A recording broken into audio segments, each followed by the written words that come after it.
Awesome, awesome. So yeah, I know like you're kind of big into investing, and so am I. And I actually getting into the stock market was my New Year's resolution for 2021. Mhm. And starting, and I know you're one of the people that I've come to for like a lot of advice on like what companies to get into, et cetera, et cetera. So yeah, how what was your experience getting into it like? What are some things you have your some companies you have your eyes on nowadays, and what's like kind of been the highs and lows of your journey so far? Hmm.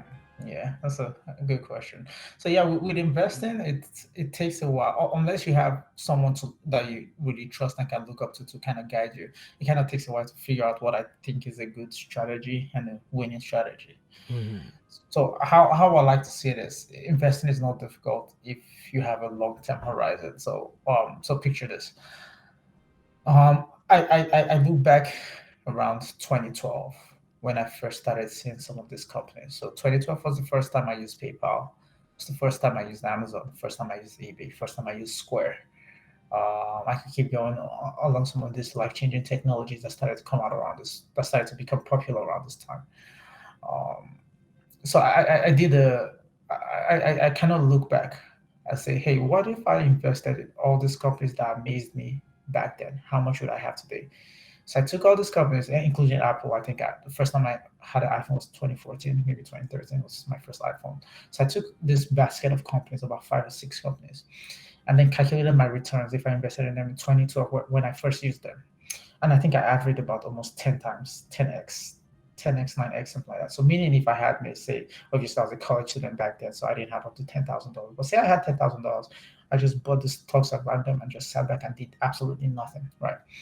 Today, it'll be more than 10 times the amount. So that $10,000 will become $100,000 by just sitting down and doing nothing, right? So again, some companies are better than others. Say I took that 10,000 and put it only in Amazon, right? It would become almost $200,000 because Amazon has almost 200x since then. Again, some companies like eBay weren't as good. Is I think eBay is only like 8 times or 7 times, but the average is 10x. So my point is, I like to take the approach of saying, okay, what are some pieces of technology that amaze me today? Since those pieces of technology that amazed me 12 years ago, 10 years ago, have 10x my money today, I think it's going to be the same. What amazes me now, I believe is going to 10x my wealth 10 years from now. Mm-hmm. So, this piece of technology, some technologies that amazed me first is the Oculus. So, I'm working on making Facebook a huge part of my portfolio. Tesla cars, what they're doing with energy, how they're trying to save the world is amazing me. So Tesla is my number one in my portfolio as of today. Another good one is Palantir. I've been looking into them now. Again, I don't use any of their products, but just my thesis of data being the new oil, and whoever has access and can understand the biggest and most complex data would be a leader in this new world we're transitioning into. So that's why I have Palantir, because they do data analysis for governments on a huge scale. So Palantir is right now my second biggest in my portfolio, but they'll probably end up being my third if I can be fierce with my first. Airbnb is another good one. I like what they're trying to do with the travel industry. But I'm kind of conflicted between Airbnb and Uber. I have to pick one, but right now, Airbnb is the one I picked, but it might change to Uber because I really like Uber, what you're doing with Uber Rides and Uber Eats and just what you're doing in general. I really like it. And I believe Robinhood too is one of the ones I really like too, because again, I like what they've done with the whole investing in general and what you're Mm-hmm. trying to do in crypto space. So yeah, that's look at your day-to-day life. What products wow you? What products do you think have changed life as you know it, or will change life as you know it in the future? And investing is always risky. You have to take some risks. It might not pan out the way you want to, but the thing with investing is all you have to do is get one right and get it. When you're right, be very right. I think it will make up for all the wrong calls you make. All the yeah. And also, I advise against diversity. Be as not diverse as you can, especially starting off. I feel like diversity, like in the words of Warren Buffett, is just a protection against ignorance. If you trust yourself to be able to learn and you're not ignorant, don't diversify if you can. That's why I only have 5 stocks in my portfolio, and I don't think I would ever go past 5. I just ask myself, what are the biggest 5 that I think can make me the maximum return, or can create the world I would like to live in? Those are the 5 companies I invest in.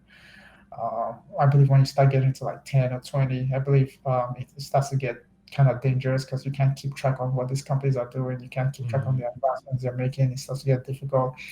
Plus, I feel like you should only diversify when you've got to your wealth goals. Then you want to protect yourself against losing. preserve the money. Yeah. Exactly, preserve. It's a formula for preservation, not for growth. So I try not to diversify.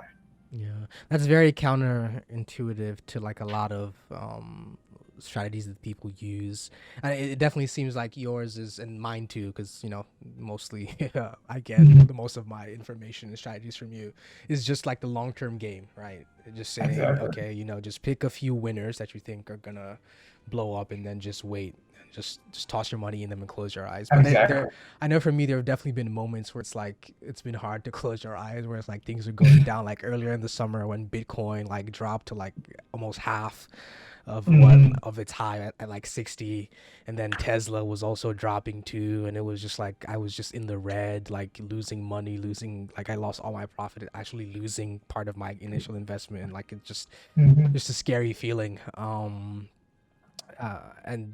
And there've also been like insane like opportunities, like I don't know if I should call it missed opportunities, with like the whole Wall Street Bets group and like GameStop and AMC. I think that was 2021, or was that 2020 when all that happened?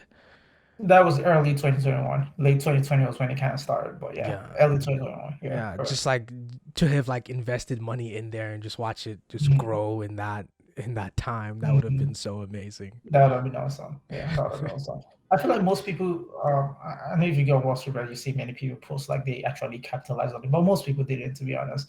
Only Mm. a few people did. I know I got into GameStop around $5. I Oh, bought wow. GameStop. I sold out at 10, Mm.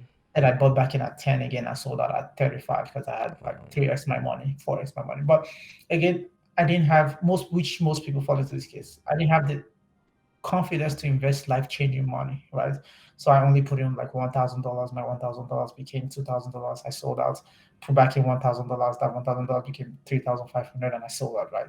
I didn't have the confidence to put in like $100,000 or all my Mm. life savings in it. That's where you'd have made the life-changing money. So yeah, I made maybe like $4,500 in total off GameStop, but that's not life changing money. That's money you still show up to your job the next day. Right.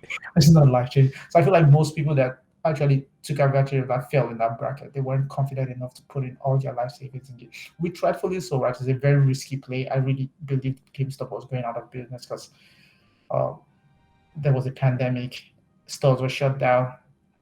Um, Almost every company that did not have a internet strategy was almost dying. Um, Microsoft with the Xbox, PlayStation with Sony with PlayStation, they were pretty much releasing all their games digitally, right? Digitally. Exactly. So I literally believed GameStop was great. It took a bunch of confidence, or maybe just being stupid to invest in GameStop at that period. And people really don't know the history of Wall Street bets. People think it's a bunch of smart people on there, but really that group was created for stupid people to lose as much money as possible. And literally, they tell you that that's the aim of the group, who can post the biggest losses in the market. That was literally why they were created. So I feel like they just happened to see an opportunity with GameStop so that it was shorted so much Mm. and piled in to lose as much money as possible. It wasn't to make as much money as possible. That was not the idea. The whole idea of the group why it was created was who can post the biggest losses in the stock market. Why would So anybody want to be a part of that group? Like what? it's funny. It's funny to share misery. Once everyone is sharing misery, it seems to be funny. You post a $10,000 loss, $100,000 loss, and What? see who How is can beat me. So that was literally the whole creation. Like pack your whole life saving and mm. risk it on something very risky where it's most likely going to go to zero, but there might be a slight chance that it's 100x's. That's literally the aim of the creation of that group. Yeah. But I it feel like ended it's up for a bunch of rich people then. Like it is for typically, yeah, I thought the idea was like, just about the everyday people who typically, tried to fight yeah, against typically. Wall Street and Nah, all. that was not the idea. I remember when I first joined Wall Street Bet, which was in 2020, around September of Mm. 2020, October. Back then, it was still just a million followers on the thread. Yeah. But right after the GameStop saga, that exploded to like 10 million followers, Wow. like 10 times, because everyone was jumping in, Oh, it's thinking they could make money in there, but by then it was too late. The money had already been made. Everyone who jumped in lost money. Everyone else. Mhm. But yeah, I was lucky to get in early. But like I said, I didn't have the confidence to invest To life changing money stay. Yeah, in GameStop, so I just took a nibble on it. that makes But yeah, sense. it's I feel like it's a huge iconic time in the history of investing that just shows the power of the individual investor. They have the power to really gang up and Mhm. kind of make something happen in the market, which was literally what Wall Street Bet did. So yeah, I thought it was cool. Yeah, definitely. I also wish I had invested a few life changing stuff in there. Yeah. But yeah,